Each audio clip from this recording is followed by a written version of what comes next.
Disinformation in the Philippines has run rampant over the past few years.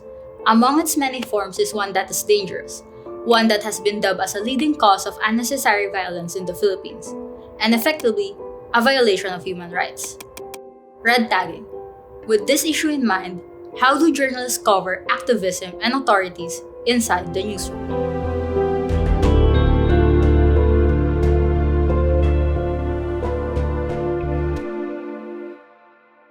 Red tagging dates back to 1917.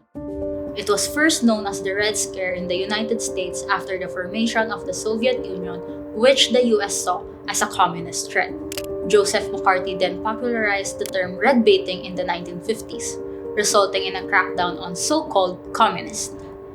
The communists in question during the time were writers, actors, academics, scientists, and politicians. The Philippines adopted this strategy in 1949 when American policies such as the maintenance of military bases in the country took place.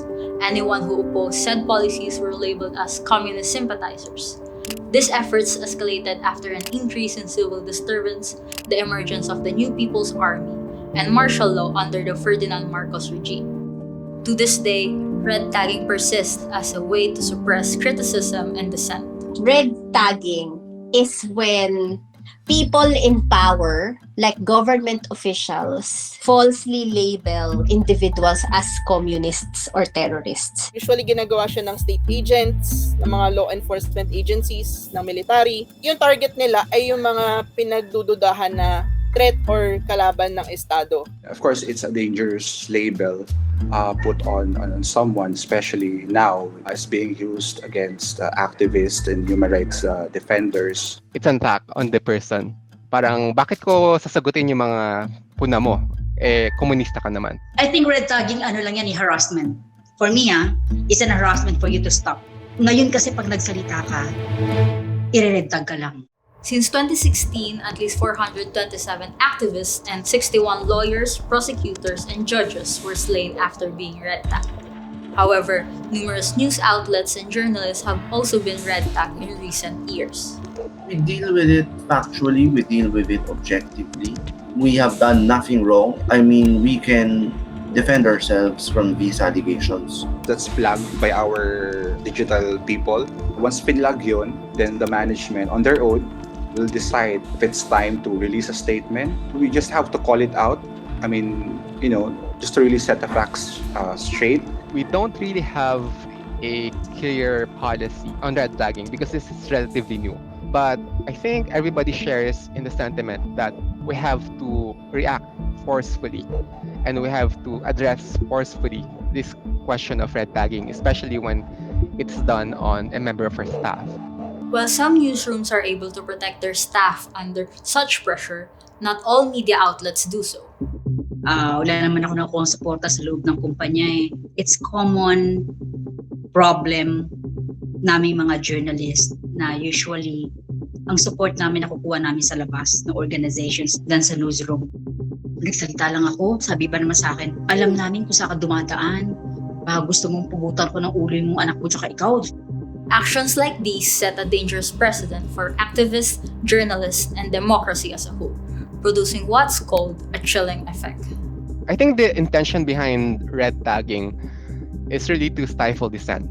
Who are being red tagged? Those who are critical of the state, those who are trying to seek reforms in government, in the way public institutions are being run. So by linking them to the communist movement, you are reducing them to mere agents of the cause of communism. The worst effect of red tagging is being killed.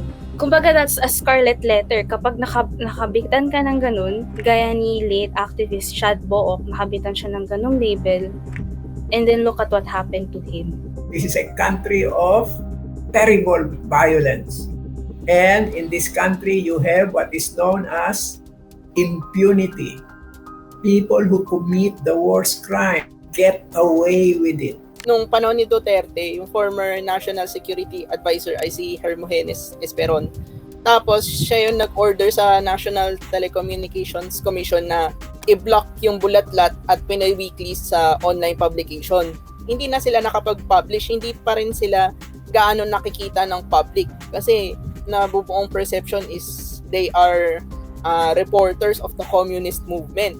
Yung chilling effect niya lang yan ay maapektuhan ng news, maapektuhan yung tao, maapektuhan yung pamilya mo, hindi mabibinipisyuhan ng magandang impormasyon ng public.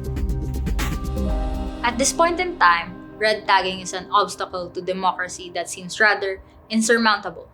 However, journalists and media outlets can help minimize the effects of red tagging in a few ways. I think it's important to add the context in which red tagging occurs. Why are these people or groups being red tagged? Who is doing the red tagging?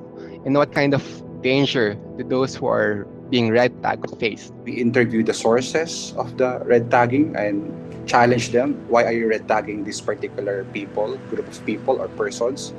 Then you get the side of the person or group that's being red tagged. I don't think we can do anything to stop whatever this harassment and red tagging is kasi wala nandyan na eh. But we have to do our jobs better than before.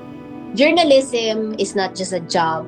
For us, it's a calling. It's something that when you do, you have to dedicate a good amount of your life and your heart and mind.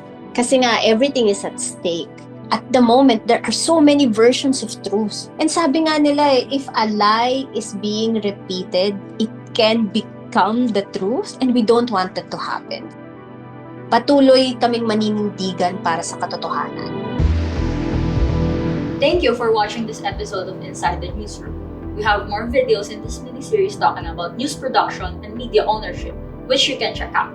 We also have a zine called Byline, a journalist's guide to red tagging coverage, which tackles everything we discuss in this series in a more condensed format. Or you can visit us at framingred.com. Join us and see through the frame.